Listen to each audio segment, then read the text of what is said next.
14절부터 21절까지 제가 읽겠습니다.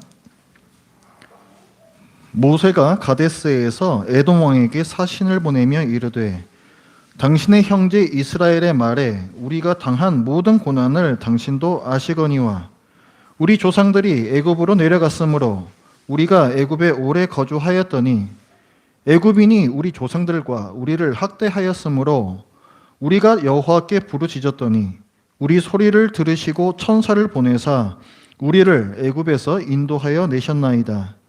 이제 우리가 당신의 변방 모퉁이 한 성읍 가데스에 있사오니 청하건대 우리에게 당신의 땅을 지나가게 하소서.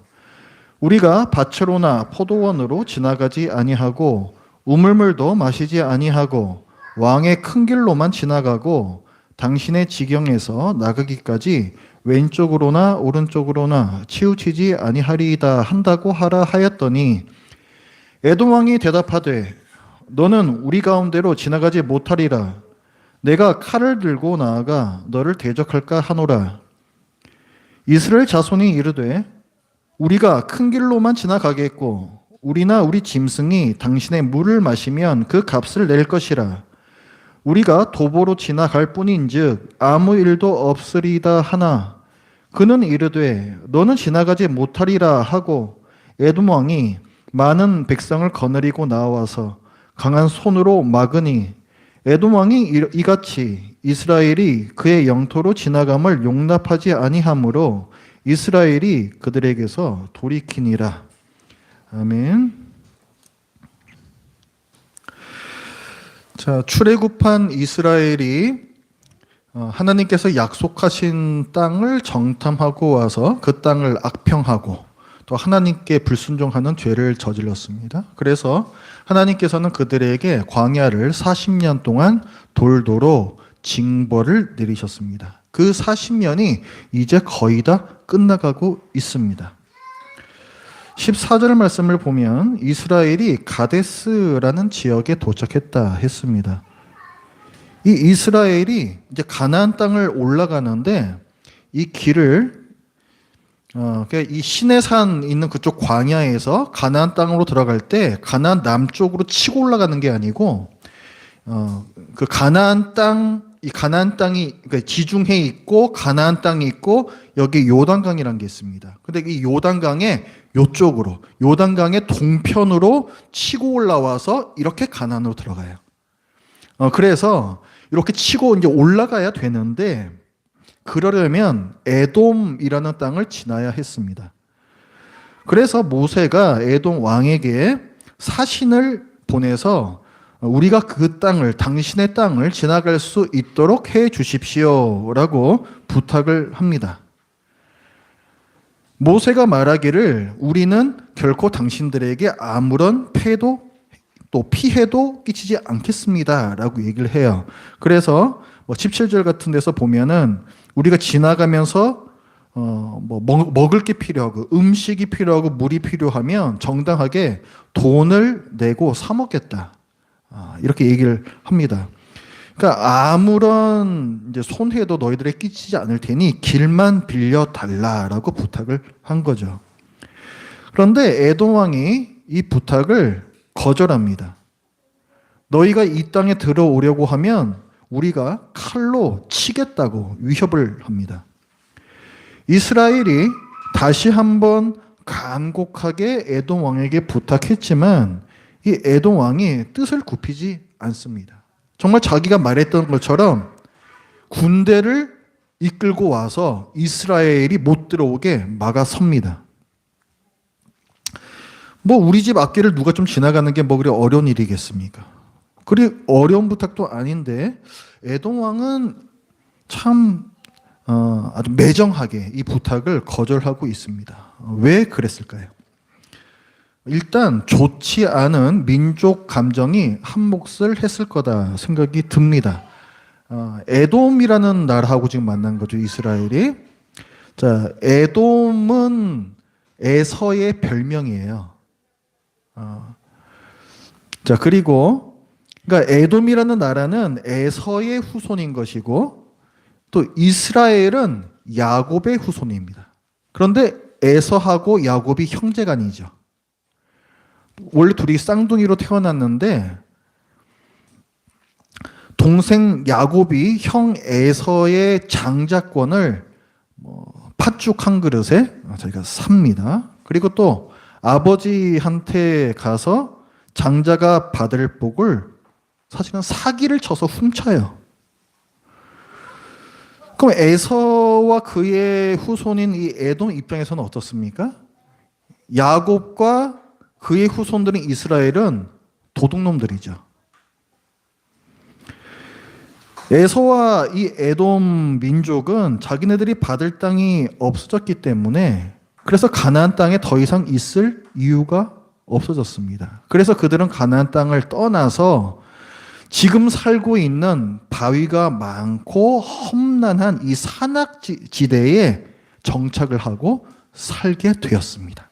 근데 그 땅을 지금 이스라엘이 지나가겠다라고 말했다는 거예요. 자, 도둑놈들이, 에돔의 입장에서는 도둑놈들인 이스라엘이 지나가겠다라고 합니다. 그것도 어디로 가냐 했더니 원래는 자기네들이 이 에돔 민족이 들어가 살았을지도 모를 하나님의 약속의 땅, 가나안 땅으로 들어가겠다고 하는 거예요. 그러면 에돔의 입장에서는 당연히 기분이 좋을 리가 없습니다. 빈정이 상하고 내가 왜 그런 것까지 편의를 봐줘야 하는가.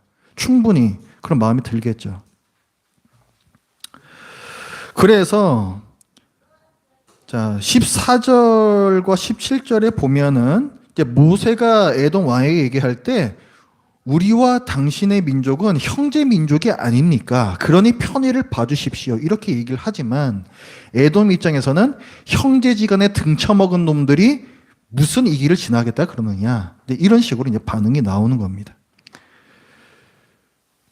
자, 이 에돔의 거절 때문에 이스라엘은 에돔 땅을 지나가지 못하고 에돔을 돌아서 먼 길을 돌아가야만 했습니다. 그리고 이것 때문에 여러 가지 어려운 일들이 일어납니다. 첫 번째는 멀리 돌아가야 하니까 당연히 몸이 더 고달파지겠죠. 금방 질러가면 될 길 같다가 돌아서 가야 한다. 굉장히 피곤한 그런 상황이 되었습니다. 그 다음에 두 번째로는 리더십의 문제가 또 생겼어요. 안 그래도 지금 이스라엘 이 안에서 이 백성들하고 또 모세 사이에 많은 갈등이 있지 않았습니까? 그런데 지금 오늘의 이 사건은 뭐예요? 모세가 에돔과의 외교 협상에 실패한 일입니다. 그러니까 모세는 도대체 할 줄 아는 게 뭐냐 이렇게 나오는 거예요. 모세의 무능함을 또다시 원망하는 계기가 됩니다. 근데 또 세 번째로는 이스라엘 민족이 영적 위기에 빠져요. 가장 이제 심각한 일인데 지금 자 이스라엘 민족을 인도하고 있는 게 누굽니까? 하나님이시죠. 근데 하나님께서 어떻게 인도를 하시냐면은 불구름 기둥을 앞세워서 이스라엘 민족을 인도를 하십니다. 자, 하나님께서 같이 계시다라는 뜻인데 지금 오늘 이 이스라엘 민족의 입장에서 한번 생각을 해보십시오. 저놈의 불기둥은 그냥 앞에 둥둥 떠가기만 하고 해주는 거는 아무것도 없습니다. 그렇지 않습니까? 하나님께서 우리와 함께 계시는데 그럼 그 에돔 땅을 지나갈 수 있도록 그렇게 도와주시면 안 되겠습니까? 이스라엘 백성의 마음 가운데에서 하나님을 원망하는 마음이 생겼고 그래서 실제로 21장 4절 5절 말씀을 보면 백성이 길 때문에 마음이 상하여 모세와 하나님을 원망했다라고 했습니다. 모세의 무능함과 하나님께서 도와주시지 않음에 대해서 원망했다는 거죠. 그리고 하나님께서는 또 이런 이스라엘에게 진노하셔서 불뱀을 보내셔서 징벌하십니다. 그래서 이스라엘 안에 또 많은 사람들이 죽어요. 저는 이스라엘이 참 안 됐다라는 생각을 합니다. 되는 일이 없잖아요, 지금. 된 일이 없어요. 내우외환, 말 그대로 내우외환입니다. 안에서는 그들끼리 싸움이 일어나고 밖으로는 뭐 에돔하고 잘 되는 일도 없고, 사실 뭐 이스라엘이 뭐 나쁜 걸 부탁했습니까? 그냥 길 좀 빌려달라. 하나님께서 조금만 도와주시면 안 되겠습니까? 애굽 왕 바로의 마음도 굴복시키셨던 게 하나님이십니다. 그 하나님께서 이왕 불뱀 보내실 거면은 에돔 왕한테 몇 마리만 보내셨으면은 금방 마음이 바뀌었을 거 아니에요. 아이고 제가 몰라봤습니다. 빨리 이쪽으로 지나가시죠. 하고 길을 내주지 않았겠습니까? 왜 하나님은 하나님의 백성을 회방하는 에돔은 가만두시는가? 그리고 왜 모세는 이런 하나님께 애굽에서 했던 것처럼 그 능력을 보여주십시오. 왜 안 구하는 것인가? 왜 안 구할까? 왜 에돔을 굴복시켜 달라고 청하지를 않을까? 그 이유가 신명기에 기록이 되어 있습니다. 우리 여기 색깔 피해 두시고 신명기 2장으로 가보겠습니다. 뒤로 조금 넘기시면은 신명기인데 신명기 2장.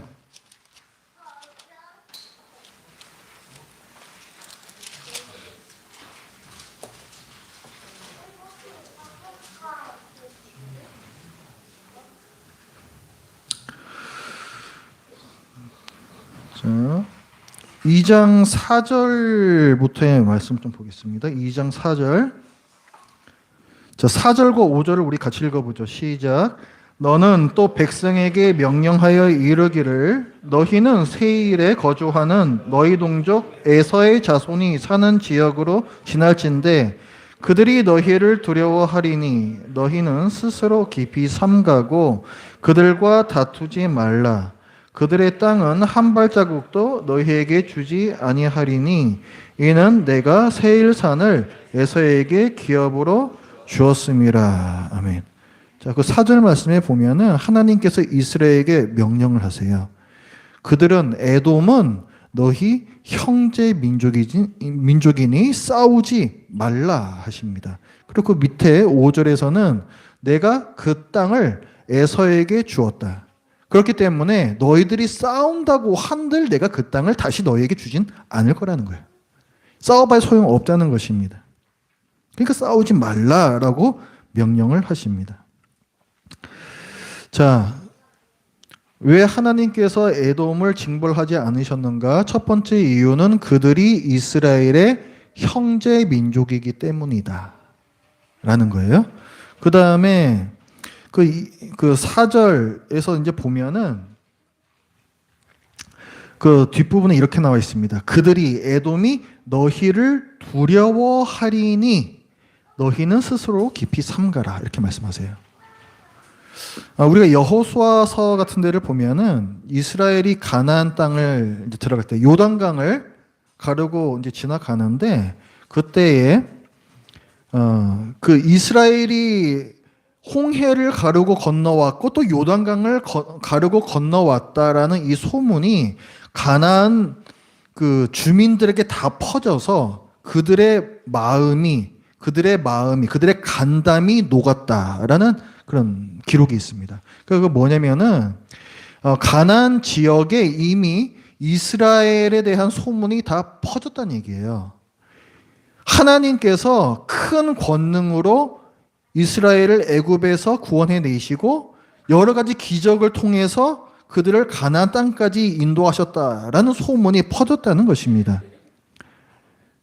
그래서 여기 오늘 지금 이 신명기에서의 말씀도 뭐냐면 같은 말씀이에요. 이 에돔 사람들도 이미 이스라엘에 대한 소식을 들었습니다. 하나님께서 행하셨던 권능에 대해서 이들이 모두 알고 있었다는 거죠. 그래서 에돔은 이스라엘을 크게 두려워했고, 그래서 이 에돔은 자기 나라의 모든 백성을 다 모아서 이스라엘을 막을 만큼 정말 혼신을 다해서 막으려 했다는 거예요. 자, 여기에서 중요한 부분은 뭐냐면 에돔 사람들이 이스라엘 민족을 두려워했다는 말씀입니다. 하나님께서는 이스라엘에게 오히려 너희가 매우 조심하여서 그들이 위협을 느끼지 않게끔 하라라고 명령을 하세요. 그러니까 이 말씀을 보면은 누가 아쉬운 겁니까 지금? 에돔이 아쉬운 거예요? 이스라엘이 아쉬운 거예요? 에돔 쪽입니다. 지금 에돔이 이스라엘을 자기 땅에 못 들어오게 막아선 이유는 단순한 민족 감정 때문만이 아니라 하나님과 이스라엘을 두려워했기 때문이었습니다. 그렇다면 이스라엘이 에돔 치고 들어가지 않고 삥 돌아서 먼 길을 돌아간 이 사건은 하나님의 침묵과 이스라엘의 무기력한 굴복이 아니라 강하고 넉넉히 가진 자의 아량이라고 하겠습니다. 맞습니다. 이스라엘은 아무것도 가진 게 없었으나 모든 것을 가진 사람들이었습니다. 이들은 광야를 걷고 있는 사람들이었지만 적과 꿀이 흐르는 땅을 주겠노라는 하나님의 약속을 갖고 있는 사람들이었습니다. 또한 이스라엘은 강해 보이는 이 에돔 앞에서 속수무책인 약한 자들 같았으나 그들에게는 초강대국이었던 애굽을 굴복시킨 하나님께서 함께하고 계셨습니다. 하나님의 백성은 세상의 관점에서는 가난하고 약하지만 실상은 부유하고 강합니다. 부와 귀의 원천이시고 가장 강하신 하나님께서 동행하고 계시기 때문입니다. 그래서 신명기 2장 7절 말씀을 보면 자, 뒷부분에 이렇게 말씀합니다. 내 하나님 여호와께서 이 40년 동안을 광야 40년 동안을 너와 함께 하셨으므로 내게 부족함이 없었느니라. 그러니 너희는 에돔을 돌아서 가라라고 하셨다는 거예요.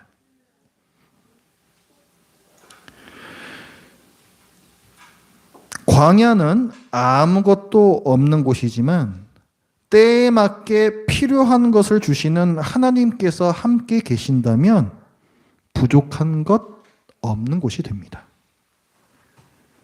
그래서 하나님의 백성에게는 광야가 아무것도 없는 곳이지만 부족한 것도 없는 곳입니다.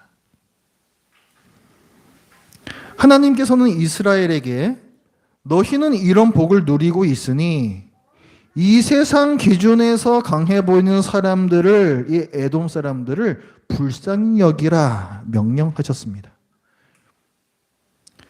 신약 시대의 하나님 백성도 마찬가지입니다. 자, 고린도 후서 6장을 보겠습니다. 고린도 후서 6장.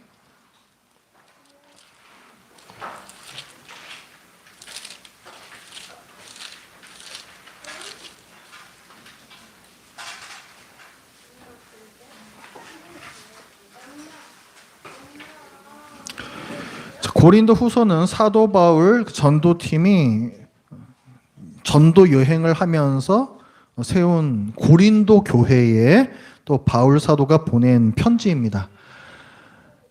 고린도 후서 6장 4절과 5절 여기에는 바울 전도팀이 받고 있는 고난, 신자가 받는 고난에 대해서 말씀을 하고 있습니다. 4절과 5절을 같이 읽어보겠습니다. 시작.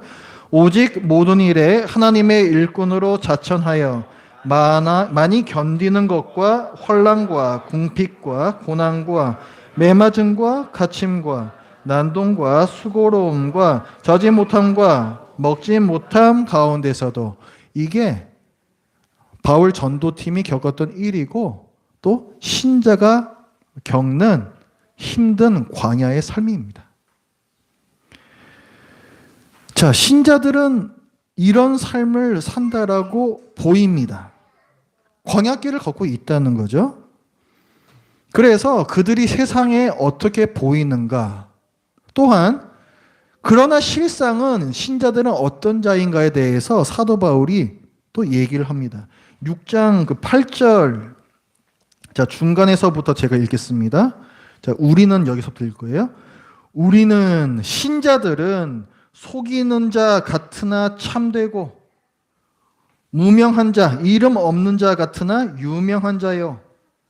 죽은 자 같으나 보라, 우리가 살아있고 징계를 받는 자 같으나 죽임을 당하지 아니하고 근심하는 자 같으나 항상 기뻐하고 가난한 자 같으나 많은 사람을 부유하게 하고 아무것도 없는 자 같으나 모든 것을 가진 자로다.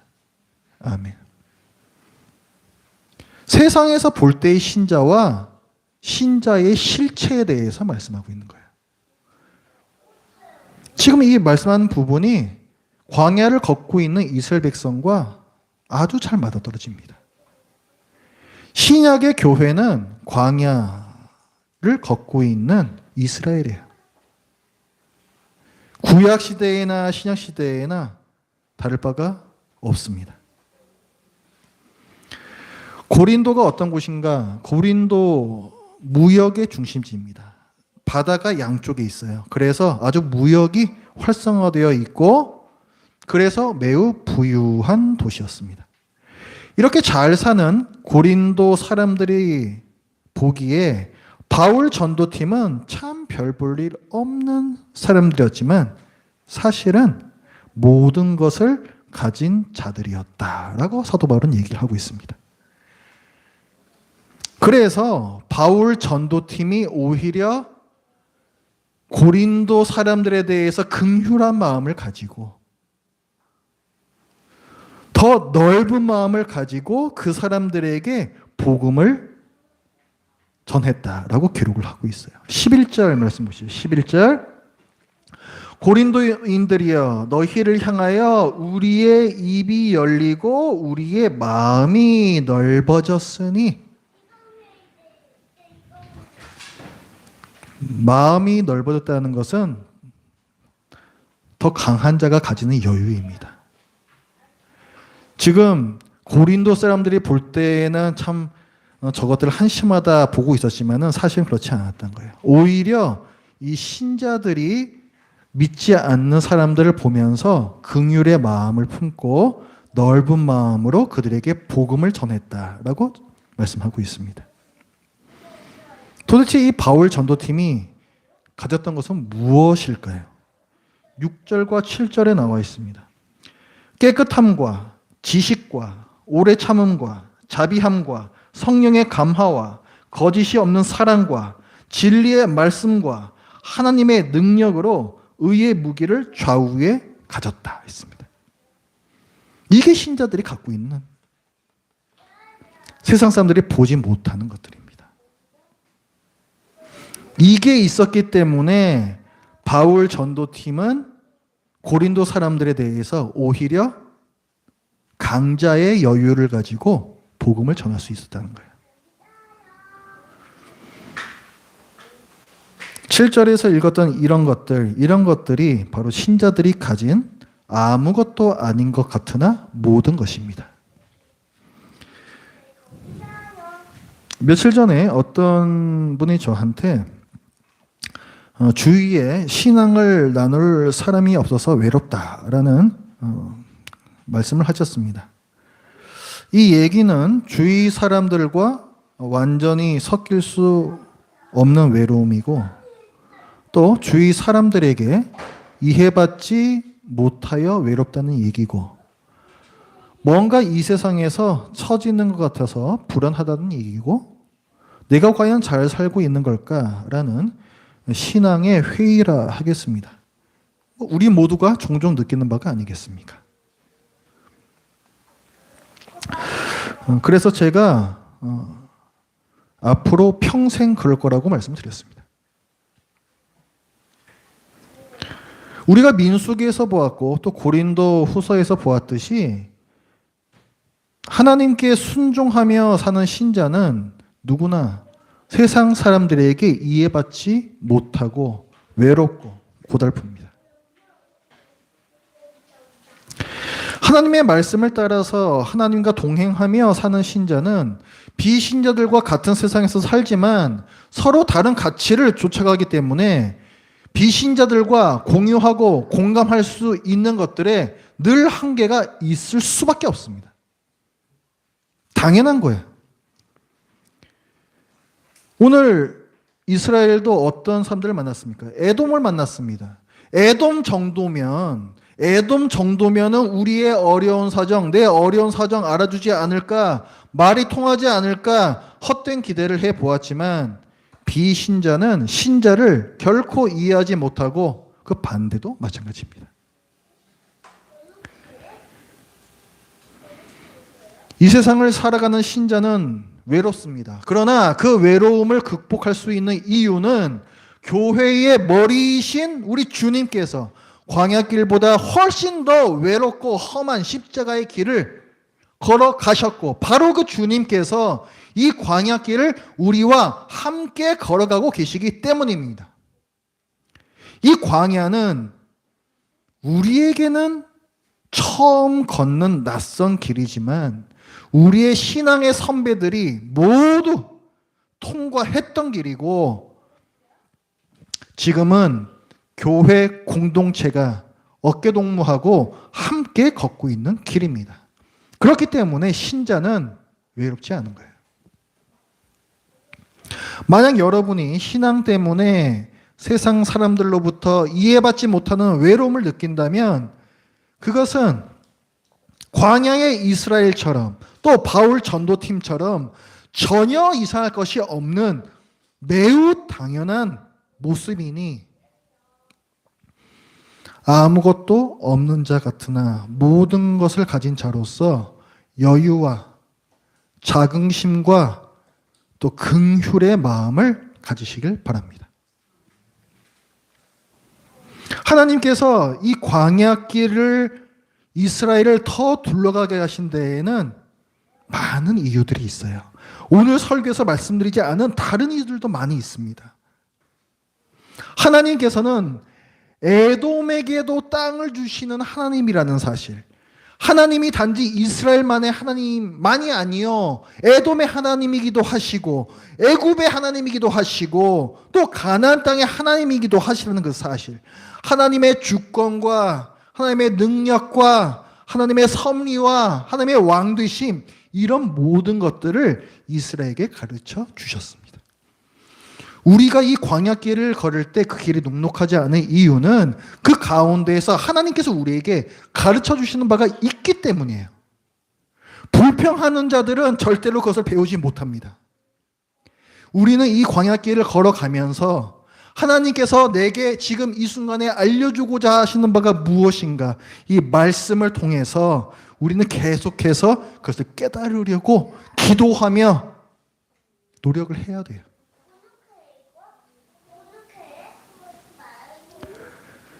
광야길은 고독한 길이고 또 그렇기 때문에 하나님을 깊이 만날 수 있는 곳입니다. 나의 어려운 인생 가운데에서 하나님을 만나시길 바라요. 기도하겠습니다.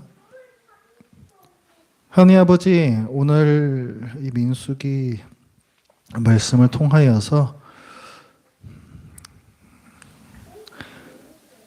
이스라엘을 또 에돔 때문에 어려움을 겪게 하시는 하나님의 여러 가지 또 이유들과 또 그 섭리들을 보았습니다. 우리 신자들은 어떤 사람들인가를 또 이 시간에 함께 나누었습니다. 하나님 아버지, 저희들이 매일매일 어려운 광야길을 걸어가지만 그러나 그 안에서 또 하나님께서 뜻하시는 바가 무엇인지 저희들이 알 수 있도록 저희들에게 은혜를 베풀어 주시고 또한 저희들의 그 길 가운데에서 하나님을 더욱더 알게 하시는 또 은혜를 주시며 또한 저희들이 가진 것 없는 자 같으나 모든 것을 가진 자라는 분명한 의식을 갖고 오히려 이 어려운 세상을 강자의 여유를 가지고 또 살아내는 그 은혜도 허락하여 주시옵소서. 예수님의 이름으로 기도드립니다. 아멘.